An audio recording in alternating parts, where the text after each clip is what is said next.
انور غازی Spain میں، اور Spain کا دوسرا بڑا تاریخی شہر جو ہے وہ بارسلونا ہے۔ یہاں پر آئے ہیں تو ہمارے دوست مولانا عدنان صاحب، ناصر صاحب، ان لوگوں نے یہاں پر محفل سجائی ہے۔ کیمرہ مین ابھی دکھائے گا۔ تو ان اتنی بڑے کمیونٹی کے لوگ یہاں جمع ہیں۔ یہاں سے مفتی احمد عفنان صاحب کوئی خصوصی بات کریں گے، دین کی دعوت دیں گے۔ تو یہ دیکھیں، یہ کیمرہ مین دکھا سکے ان لوگوں کو۔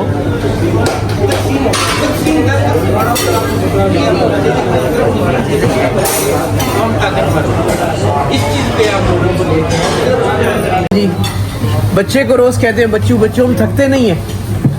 اسی طرح اس سے سب سے زیادہ مضبوط تعلق ہمارا جو ہے وہ اللہ کے ساتھ ہے، اور وہ that is the cover objective جس کے لیے ہم دنیا میں آئے ہیں۔ اور انسان جتنے بھی دنیا میں رہتے ہیں، اللہ تعالیٰ نے فرمایا یہ تمہارا زبان کا اختلاف، قوم کا اختلاف اور ہمارے ہزار اختلاف، یہ بات کے اللہ کہہ رہے ہیں یہ تو بعض اختلاف میں نے خود ہی پیدا کیے ہیں۔ اللہ نے خود رنگ الگ رکھے، زبان الگ رکھی، قوم الگ رکھا، قبیلہ الگ رکھا، سوچ الگ رکھی، لیکن وہ جو ایک مقصد ہے اس پہ سب مشترک ہے، جس کو ہم امت کا مقصد کہتے ہیں، اور وہ کبھی پرانا نہیں ہوئے گا۔ تو جو جتنا بڑا مقصد ہوتا ہے نا، آدمی اس کو اتنا زیادہ یاد رکھتا ہے۔ اور اللہ تعالیٰ نے حضرت آدم علیہ السلام کو جنت میں پہلے ڈالا اور پھر جنت سے نکالا، یعنی اللہ کو تو پتہ تھا نا نکلنا ہے ان کو، تو اللہ نے کیوں کیا؟ آدم گئے، غلطی کی، باہر نکلے، تو دو وجہ سے اللہ بتانا چاہ رہے ہیں۔ اللہ تعالیٰ ایک تو بتانا ہی چاہ رہے ہیں کہ تمہارے باپ آدم نے غلطی کی، تم سب ان کی اولاد غلطی کرو گے۔ تو اللہ کے نبی نے فرمایا کہ کلو بنی آدم خطاؤن، ہر انسان، آدم کا ہر بچہ غلطی کرے گا، تو غلطی کرنا کوئی بری بات نہیں ہے، گناہ ہو جانا غلطی سب سے ہو جاتا۔ لیکن آگے اللہ کے نبی نے فرمایا خیر الخطائین توابین، لیکن سب سے اچھے غلطی کرنے والے وہ ہیں جو توبہ بھی کر لیں، واپس آ جائے۔ وہ کہتے ہیں صبح کا بھولا شام کو گھر آ جائے تو گناہ نہیں کہتے۔ ماں اپنے بچہ جتنا خراب ہو جائے نا، اور وہ ساری زندگی پلیت کام الٹے کرے، بھاگ جائے، لیکن وہ اگر اپنی ماں کے پاس آئے گا نا، ماں اس کو وہ نہیں کرے گی، میرا بچہ ہے وہ، لیکن میرا ہے بھائی، دنیا جو بھی کہے وہ میرا بچہ ہے۔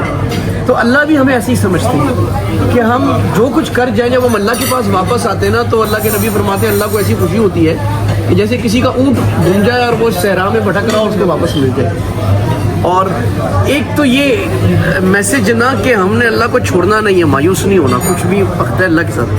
دوسری بات یہ، اس کو اپنی اساس سمجھیں۔ دیکھیے آپ سب لوگ بیٹھے ہو، ماشاء اللہ سب لوگ یہاں ایک اچھی زندگی گزار رہے ہیں، لیکن اس اچھی زندگی کے پیچھے ایک بڑی محنت ہے۔ ابھی مولانا غازی صاحب انٹرویو کر رہے تھے، ہر ایک بتا رہا تھا میری کیا کہانی ہے، لیکن وہ محنت کے بعد ایک ہمیں اچھی زندگی مل گئی، اور آگے اللہ سے امید ہے اور اچھی زندگی دیں گے۔ تو اس کا مطلب ہے کہ دنیا کی 2 دن کی زندگی کے پیچھے ہماری بڑی سیکریفائز ہے، ہماری فائنینشیل محنت، ہماری جسم کی محنت، ہماری سفرنگ، ہماری فیملی کی suffering, and of the day there is light. تو جب دنیا کی 2 چیز کے لیے اتنی محنت ہے تو آخرت کے لیے کتنی محنت ہوتی ہے۔ اب ہمیں اپنے آپ کو سمجھنا چاہیے کہ کیا ہم محنت کر رہے ہیں، کیا ہم ہمیشہ کہ ہم نے 30 سال 40 سال اس سے زیادہ کتنا کیریئر ہے ہماری زندگی کے لیے، اتنی ہے، اس کے لیے ہم نے کتنی محنت کی ہے، صحیح الٹا سب کام کیا۔ آخرت کے لیے ہم نے کتنی محنت کی ہے جہاں انفینٹی ہمیشہ رہنا ہے۔ تو ایک تو اللہ یہ بتا رہا ہے۔ دوسری بات، آدم علیہ السلام کو نکالنے میں یہ حکمت تھی کہ اللہ ہمیں بتانا یہ چاہ رہے ہیں کہ بھئی یاد رکھنا تمہارا اصل وطن کون سا ہے نا۔ ہمارے لوگ یہاں پزل رہتے ہیں، پاکستان جاواں نہ جاواں، پاکستان گھر بناواں نہ بناواں، کی کرا پاکستان کے لوگوں نے تھے لاواں نہ لاواں۔ ہمارے جو لوگ یہاں ہوتے ہیں نا وہ اٹکے ہوئے ہوتے ہیں، پاکستان میں انویسٹمنٹ کر بھی رہے ہوتے ہیں، پتہ نہیں جانا کوئی کھا بھی جاتا ہے، لیکن اللہ یہ بتا رہے ہیں کہ پاکستان بھی ہے، تمہارے اسپین بھی ہے، بارسلونا میں بیٹھے ہو یہاں پر، لیکن اصل وطن جس سے تمہارے باپ نکلے تو اس کو نہیں بھولنا، اس کو ہم سب بھول جاتے ہیں، اور یہ انسان کی فطرت ہے، جو چیز نہ اس کو بھول جاتے ہیں، تو اس کو ہم نے قائم رکھنا ہے۔ اب اس کے لیے ضروری ہے کہ ہم اس کے لیے کچھ سسٹم بنائیں۔ اگر آپ سے میں پوچھوں کہ بھائی جان روٹی کے لیے کھانی ہے، آپ کو اللہ کھلائے گا، کوئی سسٹم، کوئی ٹیکسی چلاؤ، کوئی بلڈنگ بناؤ، کوئی لائسنس لو، کوئی ورک پرمٹ، کچھ تو کرو۔ اب اگر کسی کو کوئی کہے یار آپ جنت میں کیسے جاؤ گے، تو بول اللہ لے جائے گا، اس میں ہم مان جاتے ہیں، یہ کیسے ٹھیک ہو گیا؟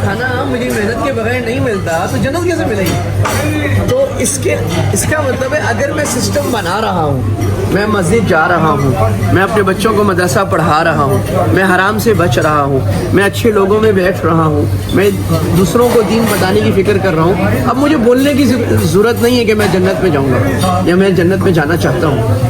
تو سب لوگ بولیں گے ہاں یار یہ لگتا ہے کہ یہ آدمی محنت کر رہا ہے، اس کا ہدف جنت ہے. یہ محنت ہماری زندگی میں آ جائے.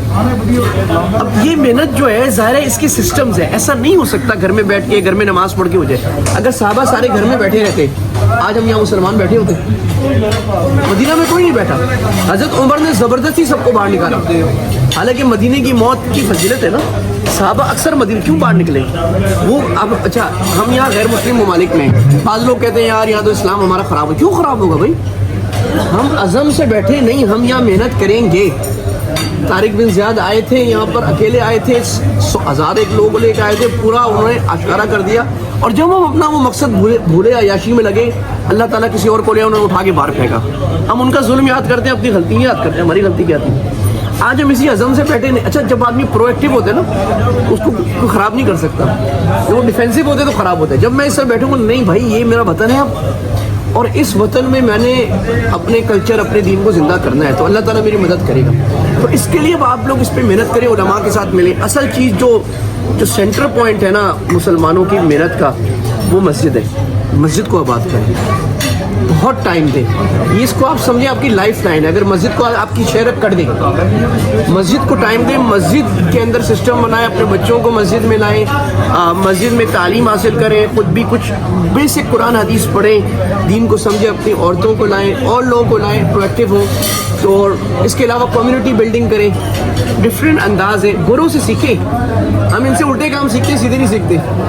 ان کے اندر بہت خیر ہے تو انہوں نے ہمیں خیر دی نا، اپنے ملک میں جگہ دی سب کو.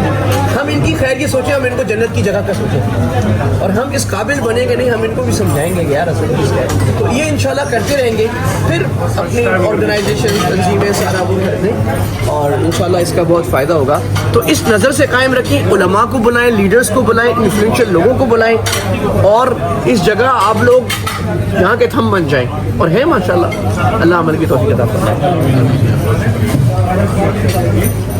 سینٹر اور خدمت کا موقع دیں ہمیں انشاءاللہ. یاد آکیے صاحب تو تسلسل سے جاتے ہیں. اچھا تو ضرور بتائیے گا جب بھی تشریف لائیں. دوسرا آنا ہے آپ نے یو کے آنا ہے، مجھے بتانا ہے آپ کو. جی غازی صاحب آپ دعا فرمائیں پلیز. اللهم صل على محمد وعلى آل محمد كما صليت على إبراهيم وعلى آل إبراهيم إنك حميد مجيد. الحمد لله رب العالمين والعاقبة للمتقين یا الہ العالمین یا ارحم الراحمین. آج ہمارے جتنے بھائی یہاں پر بیٹھے ہوئے ہیں یا اللہ ان کا بیٹھنا خالص آپ اپنی رضا کے لیے قبول فرما. اتنی دور سے آئے ہیں، پاکستان سے آئے ہیں، کوئی کیا کام کر رہا ہے، کیا کام کر رہا ہے، لیکن یہ سارے دین کی محبت میں اسلام ہونے کی وجہ سے سارے ایک دوسرے کے بھائی بن کے یہاں بیٹھے. یا اللہ ان سب کو بھائی بھائی بنا دے. یا اللہ ان کی جتنی حاجات ہیں سب کو قبول فرما. یا اللہ ان میں سے جو بیمار ہیں، جو پریشان ہیں، ان کی پریشانیوں کو دور فرما. یا اللہ ہمارے بھائی ہیں یا ان کے والد کی وفات ہو گئی ہے، یا اللہ ان کے والد کے کامل مغفرت فرما، ان کو جنت الفردوس میں اعلیٰ مقام عطا فرما. یا اللہ ہمارے بھائی عمران ہیں، مولانا عدنان صاحب ہیں، بھائی ناصر صاحب ہیں، عباسی صاحب ہیں، حافظ صاحب ہیں، اس کے علاوہ جتنے لوگ ہیں جو دین کے لیے انتھک محنتیں کر رہے ہیں، آپس میں اتفاق و اتحاد کے لیے محنتیں کر رہے ہیں. یا اللہ ان کی ان خدمات کو اپنی بارگاہ میں قبول فرما. مال و دولت میں، آل اولاد میں برکتیں اور ترقیاں عطا فرما. اسی طرح اس محفلیں ہوتی رہیں، ان کو مینارہ نور بنا. اللہم صلی علی محمد النبی الامی وعلی آلہ وصحبہ اجمعین برحمتک یا ارحم الراحمین.